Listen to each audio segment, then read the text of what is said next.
नमस्कार दोस्तों, स्वागत है आप सभी का आपके अपने YouTube चैनल एजुकेशन एनालाइजर पर। तो कैसे हो आप सभी लोग। तो हम पढ़ रहे थे एनसीईआरटी सार संग्रह। कक्षा 6 के राजस्थान अध्ययन की क्लास हमने शुरुआत की थी और कक्षा 10 तक हम सारा सार संग्रह पढ़ेंगे। तो आज की क्लास हमारी रहने वाली है अध्याय 9, जिसमें हम पढ़ेंगे राजस्थान के जल संसाधन एवं प्रमुख बहुउद्देशीय परियोजनाएं और उसके साथ राजस्थान की प्रमुख जो नदी है उनका भी हम अध्ययन करेंगे सार में। तो इस क्लास में हम सार संग्रह में हम पढ़ेंगे। आज क्या पढ़ेंगे? अपवाह तंत्र से शुरू करेंगे, नदियां पढ़ेंगे और बहुउद्देशीय परियोजनाएं पढ़ेंगे। तो क्लास को शुरू करते हैं। जो भी स्टूडेंट आज पहली बार मेरी क्लास को देख रहे हैं वो वीडियो को लाइक और चैनल को सब्सक्राइब। हाँ जी, तो क्लास को शुरू करते हैं। तो आप सभी आगे क्लास में। तो जल संसाधन और उनका संरक्षण। राजस्थान आपको पता है एक ऐसा राज्य है, भारत का एक ऐसा पिछड़ा हुआ राज्य कहेंगे हम, कोई बहुत ज्यादा विकसित नहीं है। उसके एक अपने कारण है, जैसे प्राकृतिक कारण भी है। राजस्थान में जल संसाधनों की जो पूर्ति होती है वो मुख्यतः नलकूपों से होती है और वर्तमान में बहुत सारी बहुउद्देशीय परियोजनाएं भी हमारे राजस्थान में कार्यरत है। तो सभी का हम अध्ययन करेंगे, सार में पढ़ेंगे आज हम। तो सबसे पहले पढ़ते हैं जल संसाधन किसे कहते हैं। तो जल के जो सभी स्रोत होते हैं जहां से हमें जल पीने योग्य या हमारी आवश्यकताओं को पूरा करने के लिए जल मिलता है वो जल के संसाधन कहलाते हैं। क्लियर है? अब जैसे कुएं, झील हो गई, नदियां हो गई, बांध हो गई, ये सभी जल के संसाधन है ना, जिनसे हमें जल प्राप्त होता है हमारी आवश्यकताओं के लिए। क्लियर है? चलिए, ये नॉर्मल बात हो गई, सामान्य बात जो आपको पता भी है। हम पढ़ते हैं अब अपवाह तंत्र की। अपवाह तंत्र क्या होता है? जो नदी और उसकी जो सहायक नदी है उनके द्वारा जो जल प्रवाह की जो एक विशेष स्पेशल जो सिस्टम बनाया जाता है उसे कहते हैं जल प्रवाह। जैसे ये आप देख लो, ये राजस्थान है ना। अब राजस्थान में जैसे कोई ये नदी है, एक्स नदी है।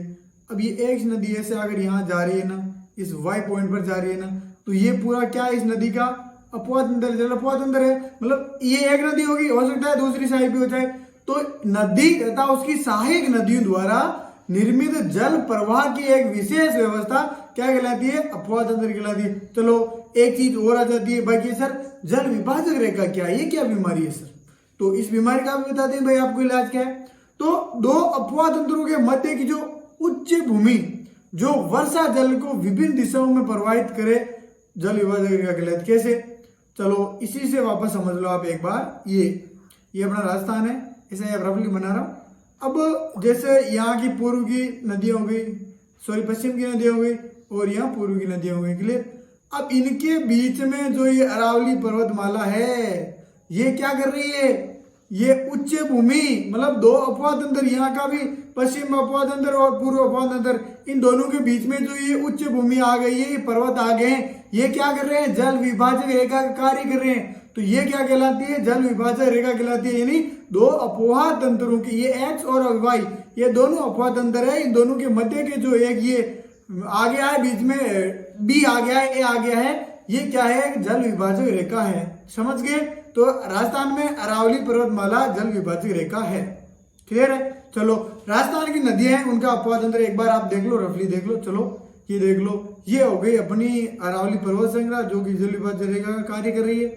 अब इधर जो नदियां सारी ये एक अपवाह तंत्र है और इधर ये जो है ये क्या है? अपवाह तंत्र है। ये सारे कहां पर? ये सारे कच्छ की खाड़ी और यहाँ पर अरब सागर में गिरती है, ये यहाँ पर बंगाल की खाड़ी में गिरती है। क्लियर है? इनमें जैसे लूनी है, कांगनी है, ये सारी हो गई, सब ये पश्चिम बनास हो गई और इसमें माही हो गई, चंबल हो गई, पार्वती, बाणगंगा, गंभीरी ये हो गई। क्लियर है? ये है अपना अपवाह तंत्र। समझ गए? ये देखो, ये अरावली पर्वतमाला ऊपर आया था ना जल विभाजक रेखा, ये है जल विभाजक रेखा। अब ये अपवाह तंत्र हो गया, ये जिसे कौन सा अपवाह तंत्र है बताओ? पश्चिमी अपवाह तंत्र कह सकते हो इसे, अरावली पर्वतमाला का पश्चिमी अपवाह तंत्र, और ये है अरावली पर्वतमाला का पूर्वी अपवाह तंत्र। क्लियर है ना? क्लियर हो गया ना? क्लियर बच्चों?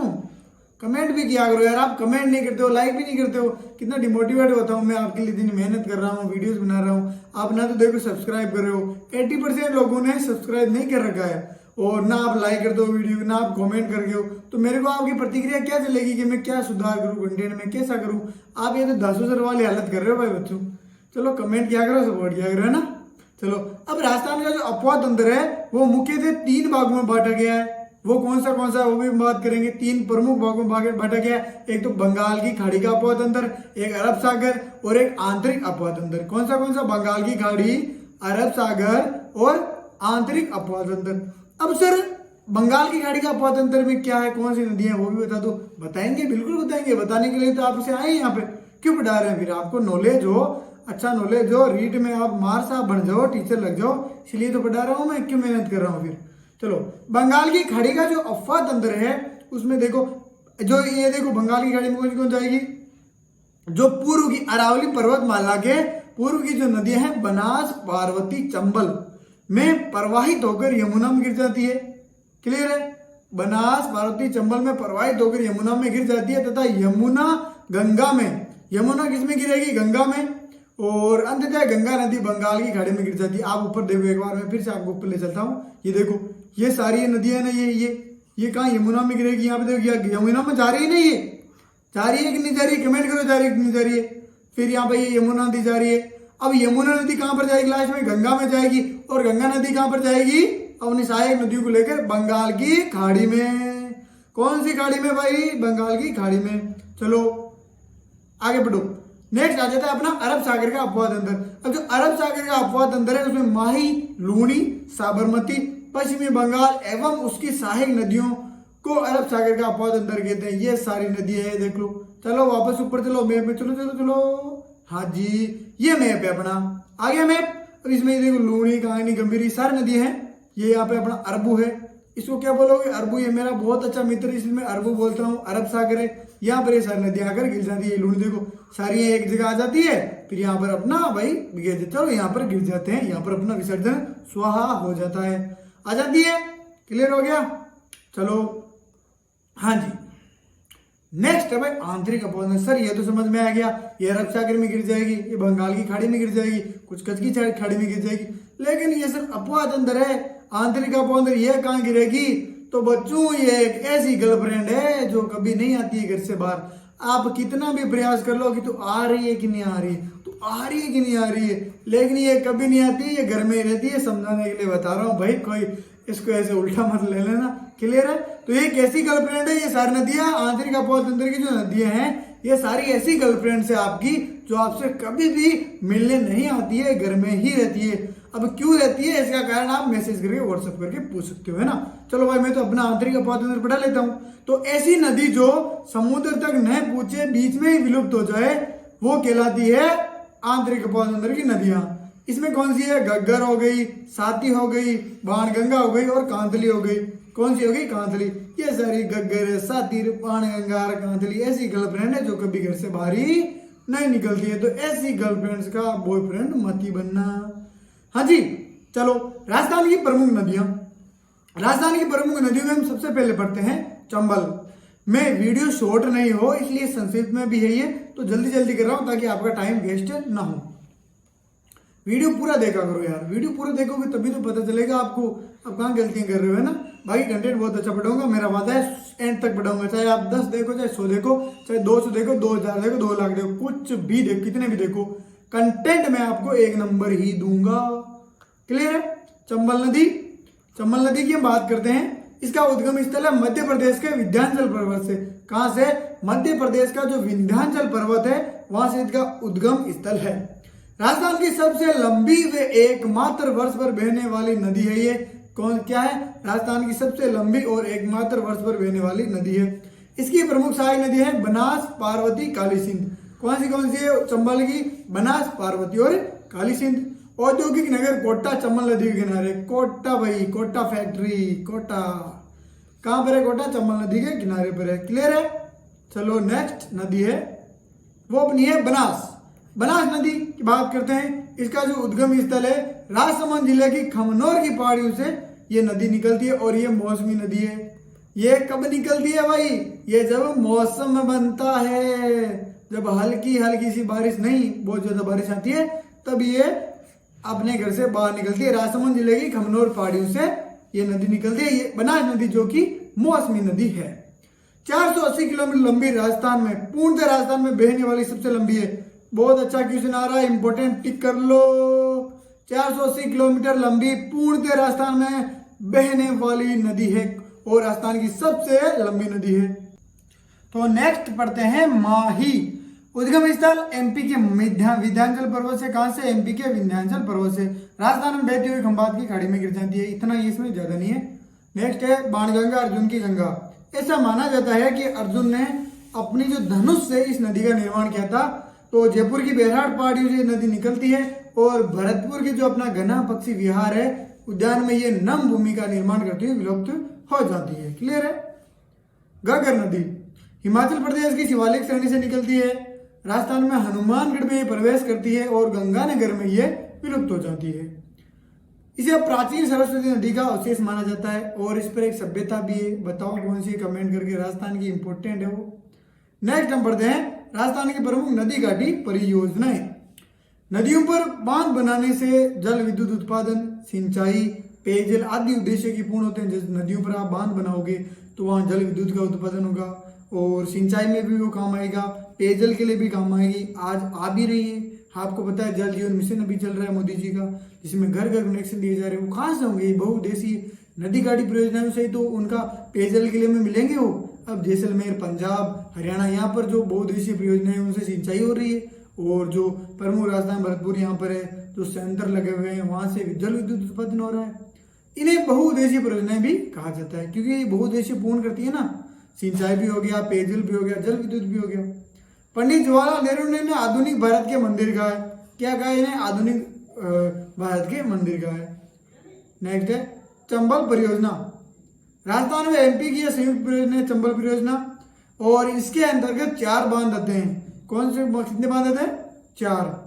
मंदसौर एमपी, मंदसौर एमपी में गांधी सागर बांध है और राणा प्रताप सागर बांध चित्तौड़गढ़ राजस्थान में है। और फिर है तीसरा जवाहर सागर बांध जो कि कोटा में है, राजस्थान में है। और कोटा बैराज बांध जो कि कोटा में है, राजस्थान में। तो ये देखो 3 बांध है ना, वो जो इसके अंदर आते हैं चंबल परियोजना के अंदर, वो राजस्थान और एमपी में। एमपी में तो एक ही है गांधी सागर बांध जो कि मंदसौर एमपी में है। बाकी जो तीनों है राणा प्रताप सागर, जवाहर सागर और कोटा बैराज, वो चित्तौड़गढ़ और दोनों ये कोटा में है। क्लियर है? क्लियर बच्चों? नेक्स्ट माही बजाज सागर परियोजना। बांसवाड़ा में माही नदी पर ये स्थित है और राजस्थान और गुजरात की सम्मिलित परियोजना। किसकी है? राजस्थान और गुजरात की। मैप याद कर लेना नदियों का अच्छे से ना। बिशलपुर परियोजना टोंक जिले के बिशलपुर गांव में बनास नदी पर यह परियोजना बनी हुई है और जयपुर, अजमेर, टोंक को पेयजल आपूर्ति करवाई जाती है इसके द्वारा। सरदार सरोवर परियोजना गुजरात, एमपी, महाराष्ट्र, राजस्थान की संयुक्त परियोजना है। उदयपुर में मानसी वाकल पर यह स्थित है और राजस्थान में पाली जिले में जवाई नदी पर है जवाई परियोजना। राजस्थान में पाली में जवाई नदी पर जवाई परियोजना है और उदयपुर में मानसी वाकल परियोजना है। डूंगरपुर में सोम नदी पर सोम कमला अंबा परियोजना है।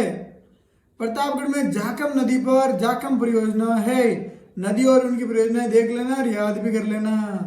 अब राजस्थान में जो प्रमुख झीलें उनकी हम बात करते हैं। सबसे पहले झीलों की नगरी उदयपुर की बात करते हैं। उदय सागर, गोवर्धन सागर, फतेह सागर, रंग सागर आदि झीलों का निर्माण हुआ है और नेहरू की सहायता से इन्हें आपस में जोड़ दिया गया जिससे वर्षा जल संरक्षण किया जा सके।